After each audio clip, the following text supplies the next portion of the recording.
Hello everybody and welcome to Parks Bros. It's Drew here, and today we're back at Knott's in the back to school season. Let's see how empty it is.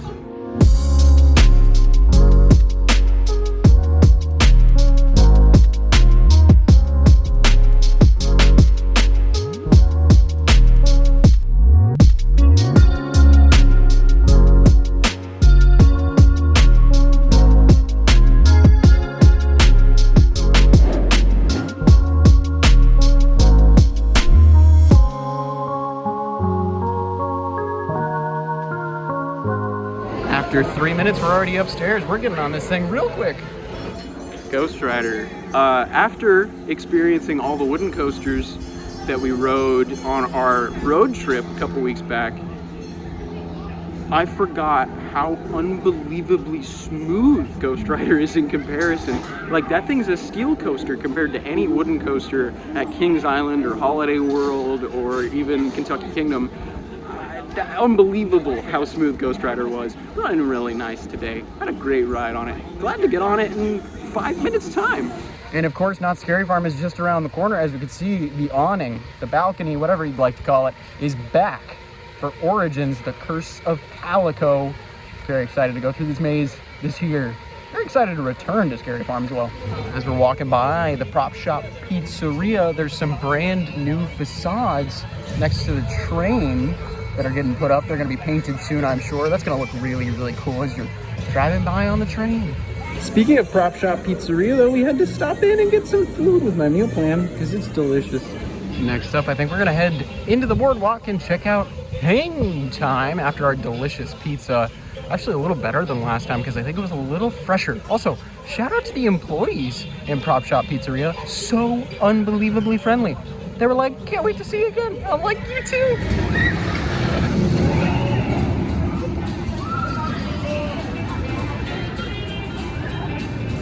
This is something I definitely have to mention, though. You're going to see these signs all over the park talking about no loose articles on the rides. That's a park-wide policy that's been in place for a long time, but they've got signs everywhere now. Oh man, hang time in row 3 really running nice today. Great air time, great hang time as well. Guess how long we waited? 6 minutes. 6 minutes. I love it when school's back in session. And you know what? We're gonna ride Ghost Rider because guess what? It's got no wait, and you know, why not? Why not ride 2 of the 3 coasters in the Boardwalk section? Sad about Accelerator, still not open, but we're gonna check out it in just a moment after we ride Ghost Rider. Did you ride this?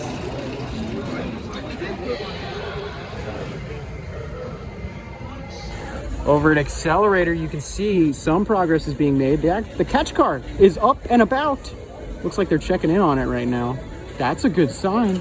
And since we're in the area, Supreme Scream is back to 2 tower operations, which is just awesome to see. I'm so glad they got it up from 1. As we walk into Fiesta Village, you can see the change is already coming around the corner. Some more construction going on in this area, the arcade building, as well as La Papaloca. Very excited to see all this be painted white with some red, like terracotta-like accents. Speaking of La Papaloca, this is where it used to reside.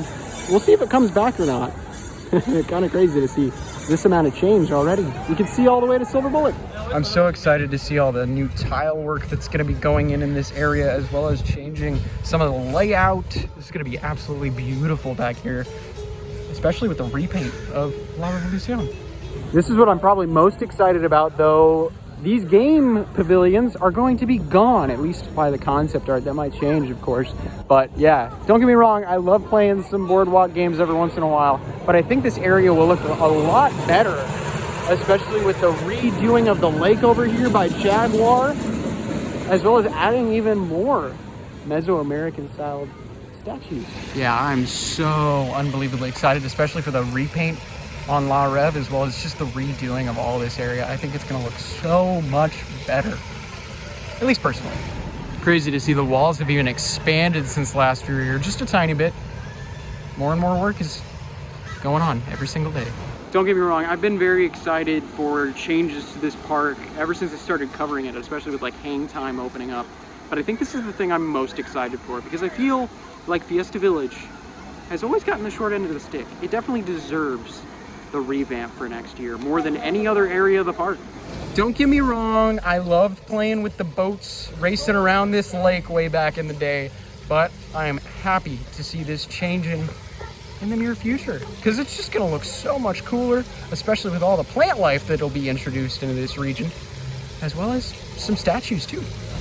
Oh man. We'll talk more about MonteZOOma in the near future in the video, just in a second here, but looking over here on this area, without the loop, it's so bare. As we're walking what usually would lead us straight to Silver Bullet, it's actually completely closed off. They've been doing some concrete work over here, repaving this section of the park, which is fantastic if you ask me. But yeah, it is all walled off currently. Thankfully, there's some friendly employees that are pointing us around, making sure we know which way to go. As we're walking on the other side of the merry-go-round next to the lake, as you can see where the repaving work is going on currently, I'm curious what they're going to do with this section of the park, because this was not mentioned in any of the concept video that we saw.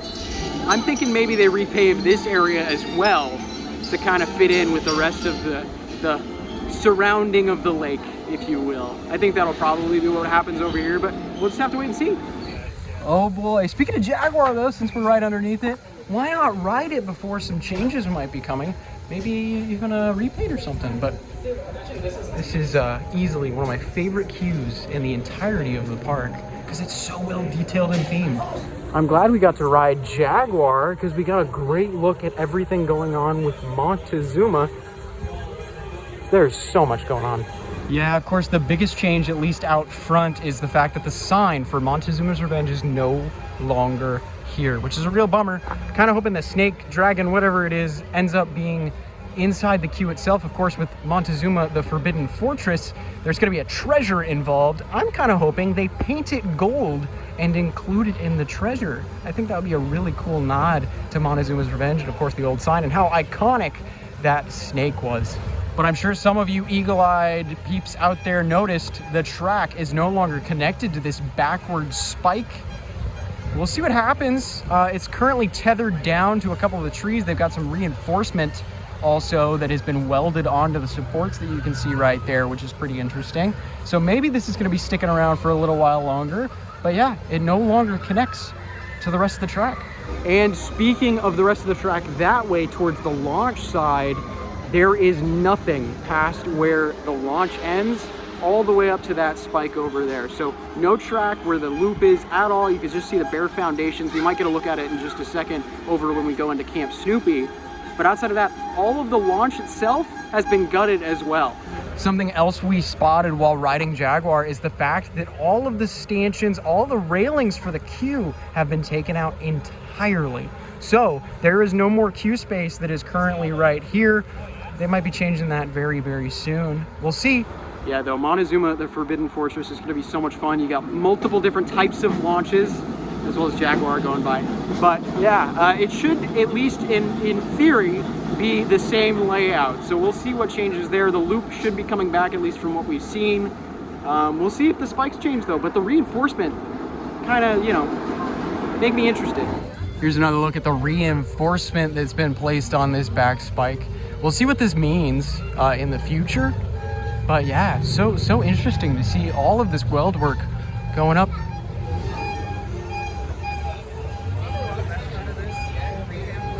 As we're getting as close as we can to the launch, of course, in the line for the balloons over here, you can see some sandblasting has been taking place. You can see the older color schemes kind of popping through with the green there. But yeah, you can see also all the way to that spike down the ways and all the bare foundations. But yeah, a lot of the systems around here have been taken out. Jaguar giving us some fun lighting as it goes by.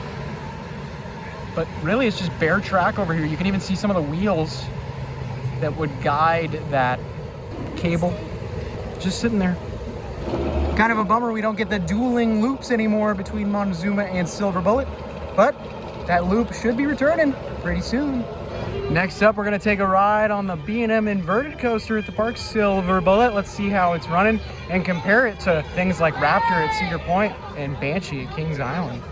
All right, just got off back row on Silver Bullet. Man, that was the smoothest ride I've had in a very long time on that ride. No bumps, no shaking, no jittering. So good, actually. I'd even say it was better than Raptor at Cedar Point. I'm not even gonna lie. I know a lot of people really enjoy Raptor. That was running fantastically compared to typical.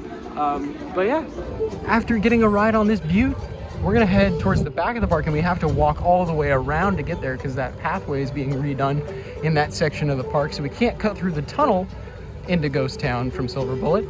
We're gonna go on the Timber Mountain log ride to finish our day.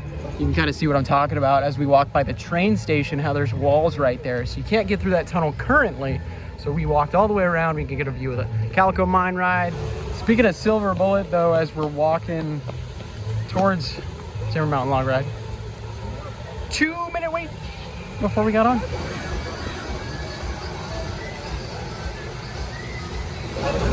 That was fun that one time on Shipwreck, all of us all there, so we just got nailed.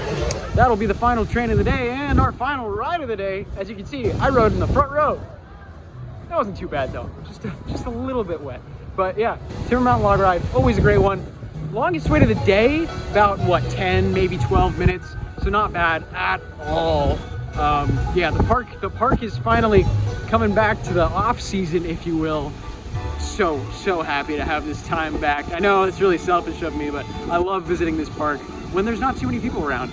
And of course, there's no way better to finish our day than just sipping down a sarsaparilla. If only I had somebody to share this amazing sarsaparilla with. Right, Bigfoot? Bigfoot? Wait a second, that wasn't Bigfoot. That was Dylan from Theme Park Obsession. How's it going? You know what? I got a sarsaparilla in my hand. We got Bigfoot right next to us. It's a pretty good day. It's been a really good day at Knott's today. I can't be happier. Cheers. Oh man, all in all, a great fun time at Knott's today. I love it when school gets back in session. I mean, not for school, obviously, but for the crowds at theme parks. I'm definitely gonna try and check out, Magic Mountain soon, maybe get down to SeaWorld just to see how the crowds have been affected there. But do know, during these weekdays, the crowds are gonna be pretty light in the next couple of months. But with all that said, I wanted to say thank you so much for watching. I really do appreciate it. If you haven't yet, make sure to subscribe. We've got some crazy road trip videos coming out all around right now, so make sure to go check those out as well. But of course, until next time, we'll see you on the next ride.